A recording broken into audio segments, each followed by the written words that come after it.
अटक डीपीओ की जानिब से जो साफ़ियों के साथ नारवा सलूक किया जाता है और साफ़ियों को मुकदमात में गैर कानूनी मुकदमात में जो गिरफ़्तार किया जाता है, उसके हवाले से आज fourth pillar international media watch dog के प्रेसिडेंट फ़ारूक मिर्ज़ा साहब हमारे साथ मौजूद हैं। हम रावलपिंडी में इस वक्त मौजूद हैं आरपीओ ऑफिस के सामने। इनसे जानेंगे कि ये जो पुलिस गर्दी का अटक में मुजाहरा किया जा रहा है वो इसको कैसे देखते हैं और ये मामला जो साफ़ियों के साथ बढ़ते जा रहे हैं, मीडिया के लिए और पुलिस के लिए इनके जो इंटरनल एक रिलेशनशिप होता है, वर्किंग कोऑर्डिनेशन होता है, उसको कैसे नुकसान पहुंचाते हैं। जी अस्सलाम वालेकुम। मैं fourth pillar vigilant media watch dog और हमारा जो अटक और रावलपिंडी इस्लामाबाद चैप्टर उसके तमाम साथियों को ख़ुसूसी तौर पे जनाब तनवीर अवान साहब सेक्रेटरी जनरल फोर्थ पिलर, उनका मैं शुक्रिया अदा करता हूँ कि आज एक बहुत ही अहम मामले पे हमने आज आरपीओ ऑफिस में ज़िम्मेदारों से आज मुलाकात की है और तहरीरी तौर पे डीपीओ अटक उसके ज़ालमाना रवैये और ख़ुसूसी तौर पे वो जिस तरीके से वो अपनी अथॉरिटी और जिस तरीके से वो अपनी फ़ोर्स यूज़ करके साफ़ियों को, वर्किंग जर्नलिस्ट को, जो लोकल वर्किंग जर्नलिस्ट हैं उनको डीमोरलाइज़ करते हैं, उन पे एफआईआर काटते हैं और फिर अपनी पुलिस फोर्स लगा के उनको ज़मानतें भी नहीं कराने देते। हमने ये आईजी की मौजूदगी में पुलिस रिफॉर्म जो कॉन्फ्रेंस थी उसमें ये अटक के इस डीपीओ और दीगर उनके जो लिeutenant हैं उनके ख़िलाफ़ हमने एक तजवीज़ भी दी थी कि ये जो अटक के अंदर सहाफ़ियों और पुलिस के दरमियान में जो एक ग्रज और एक ज़ाती अनाद जन्म ले रहा है, ये पुलिस के हक़ में नहीं है। हमारे लोकल मीडिया हाउसेस और जर्नलिस्ट वो नहायत ही ज़्यादा अपसेट हैं और इस वक्त हमने तहरीरी तौर पे एक दरख्वास्त डीपीओ के रवैये के ख़िलाफ़ और उनकी मुबैना साफ़ियों के साथ ज़्यादतियों के ख़िलाफ़ हमने दरख्वास्त दी है और ये मामला हम आईजी से लेके शायद हम एक पुलिस के इंटरनल डिपार्टमेंट में ये मामला लेके जाएं। ऐसे हट धर्म, अनप्रोफेशनल और ऐसे सख्त गिर ज़ालिम जो अफसरान हैं, ख़ुसूसी तौर पे डीपीओ अटक, हम उसके ज़ालमाना रवैये पे एहतजाज करते हैं। अगर उन्होंने 7 दिन के अंदर, जिस तरह अभी ये दरख्वास्त दी गई है, इसका डायरी नंबर मौजूद है, ये फोर्थ पिलर की तरफ से दरख्वास्त दी गई है, अगर आईजी पुलिस और दीगर अफसरान बाला और इंटरनल डिपार्टमेंट ने उनके रवैये के ख़िलाफ़ एक्शन ना लिया गया तो मैं ज़ाती तौर पे जनाब सेक्रेटरी जनरल तनवीर अवान साहब पूरे पाकिस्तान में एहतजाज की कॉल देंगे और उनके दफ्तर का घेराव करेंगे। अभी उन्होंने तीन अटक डीपीओ मुर्दाबाद मुर्दाबाद मुर्दाबाद अभी तीन जर्नलिस्ट के खिलाफ उन्होंने एक नॉन जर्नलिस्ट, एक औरत है ब्लॉगर, वो जर्नलिस्ट भी नहीं है, उसको साफ़ी बना के प्रेजेंट करके यूज़ करके 3 वर्किंग जर्नलिस्ट जो रिनाउंड मीडिया आउटलेट्स है, जिसका news 1 TV, metro watch, Islamabad का सबसे बड़ा जो लोकल न्यूज़पेपर है उसके रिपोर्टर, और इसके अलावा एक और बोलता पाकिस्तान का कॉलमिस्ट, उनके ख़िलाफ़ एक जाली एफआईआर दर्ज की है। मैं डीपीओ और आईजी पुलिस को मैं दरख्वास्त करता हूं कि ये झूठी एफआईआर पे ख़ुसूसी तौर पे इंक्वायरी लॉन्च की जाए और ये अभी आरपीओ ऑफिस से 7 दिन के अंदर इस हसास मामले पे एक बाकायदा तौर पे डीपीओ ऑफिस को हदायत की गई है कि वो 7 दिन के अंदर वो इस मामले की तहकीकात करके रिपोर्ट करें। हम 7 दिन इंतज़ार करेंगे, 8वें दिन मुल्क गिर एहतजाज की कॉल दी जाएगी। मुतअद्दिद वाक़यात ऐसे पहले भी हुए हैं अटक के डीपीओ के हवाले से, पुलिस गर्दी का बहुत सारे साफ़ी शिकार हुए हैं। तो आप क्या समझते हैं कि ये जो महकमाना इंक्वायरियाँ हैं इनसे मामला ठीक हो जाएंगे या साफ़ियों को मुल्क गिर एहतजाज करने की ज़रूरत है? अर्ज़ ये है कि वो चाहते हैं कि सहाफ़ी जो वो कहें वो लिखें, जो वो सहाफ़ियों से करवाना चाहें वो करें, सहाफ़ी आवाम की आवाज़ न बने। और जो वहाँ पे मावरा कानून मावरा इख्तियार वो काम कर रहे हैं, लोगों के साथ जुल्म कर रहे हैं, लोगों की चादर और चार दीवारी को पामाल कर रहे हैं, और सहाफ़ियों पर लकड़ चोरी के मुलव्वस जो पुलिस वाले उनको बचाने के लिए पहले उन्होंने न्यूज़ के यासिर मकसूद पे FIR की, उससे पहले यासिर मकसूद से भी पहले मैं इनका विक्टिम बना। मुझ पर इसी जो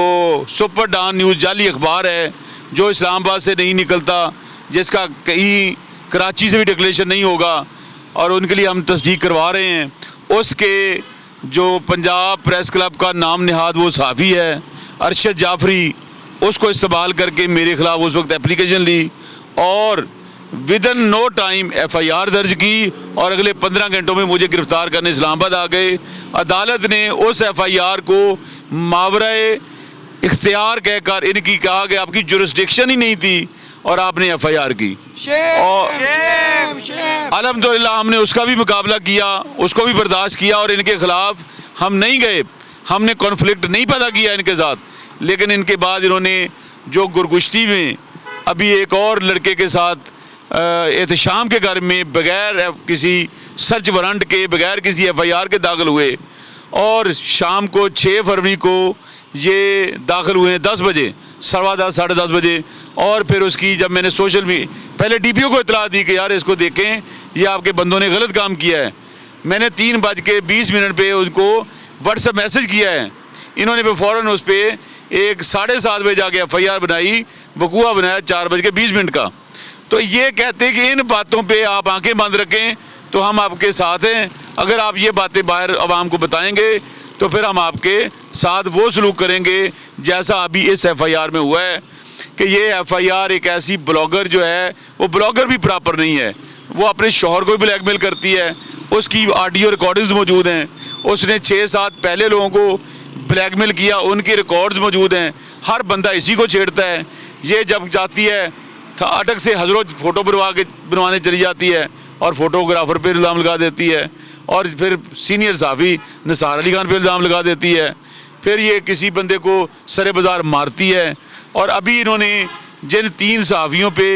इल्ज़ाम लगाया है, न्यूज़ 1 के अयाज़ खान साहब, मेट्रो वाच के डॉक्टर लियाकत मुनीर साहब और फरहान असलम बागी साहब, और इन पे इल्ज़ाम लगाया कि इन्होंने मुझे रास्ते में रोका है, फिर अपने दूसरे वीडियो बयान में कह रही कि चौक में रोका है, और फिर पुलिस ने FIR करने से पहले अयाज़ खान को गिरफ़्तार किया और फिर जाके FIR की। और सुप्रीम कोर्ट ये कहती है कि इन्वेस्टिगेशन के बगैर आप किसी को गिरफ़्तार नहीं कर सकते।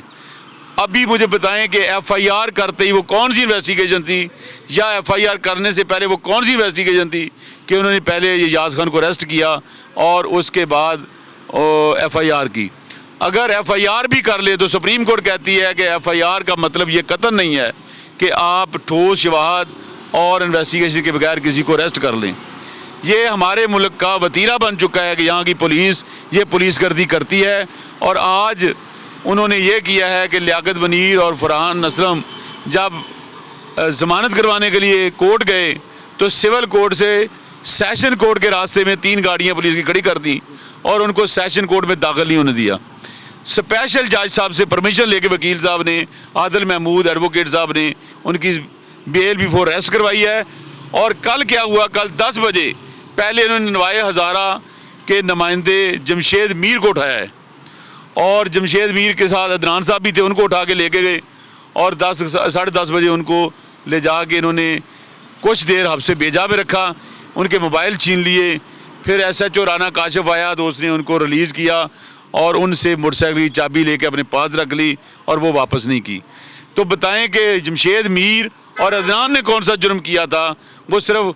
एहतजाज के लिए, जो पुरअमन एहतजाज हो रहा था,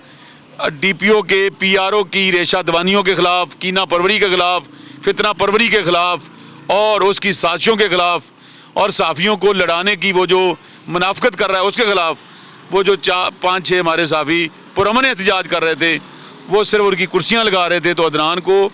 और जमशेद मीर को पकड़ के ले गए। जमशेद मीर के भाई के साथ, इनको जमशेद मीर से क्या मसला है? जमशेद मीर के भाई फ़खर अब्बास पर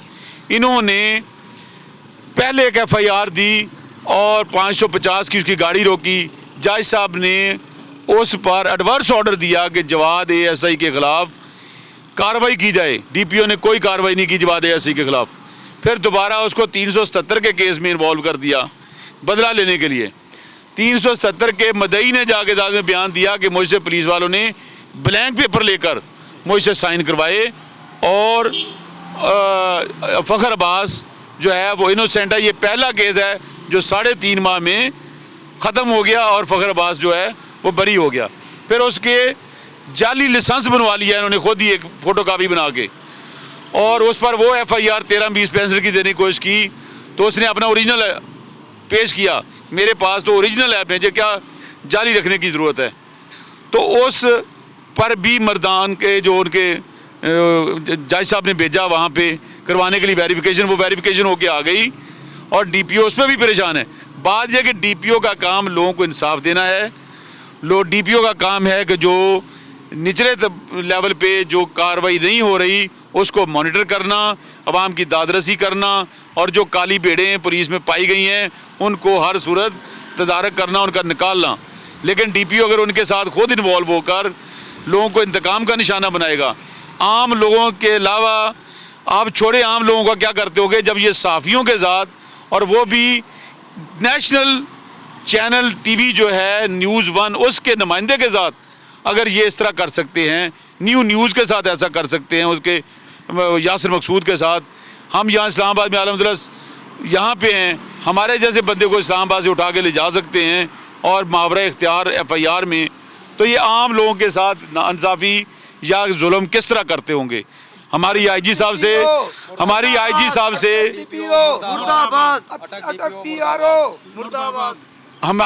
साहब से दरख्वास्त है कि IG साहब और RPO साहब इस DPO के ख़िलाफ़ एक थारो इन्वेस्टिगेशन करें। हम प्रूव करेंगे, अगर हम प्रूव ना कर सके तो जो मर्जी हमारे खिलाफ एक्शन लें। जिन लोगों के खिलाफ इन्होंने FIRs बनाई हैं वो सारे कोर्ट से बरी हुए हैं। डॉक्टर लियाकत मुनीर पर पहले भी इन्होंने 376 पे की FIR बनाई थी, वो बरी हुआ। फिर उसके बाद एक SHO है इनका अजमत, उससे चोरी की गाड़ी बरामद हुई, उसकी वो वाक़याती रिपोर्टिंग कर रहा था, उस पर उस वाक़याती रिपोर्टिंग करने की भी FIR दी, और अब ये 354 और 506 ज़िमन 2 की एक FIR कर दी है। तो ये जुल्म हम कब तक बर्दाश्त करेंगे? हम अपने सीनियर साथियों जनाब कासिम मुनीर साहब, कासिम जमशेद साहब, रज़ाक साहब, रज़ा खान साहब, बाकी साथी और अपने सदर जनाब फ़रूक मिर्ज़ा साहब के मशकूर हैं कि उन्होंने इस इशू को उठाया है और RPO ऑफिस में तशरीफ़ लाए हैं। फ़रूक मिर्ज़ा साहब ने वहाँ पर अच्छे तरीके से केस को प्लीड किया और रिक्वेस्ट की कि इसको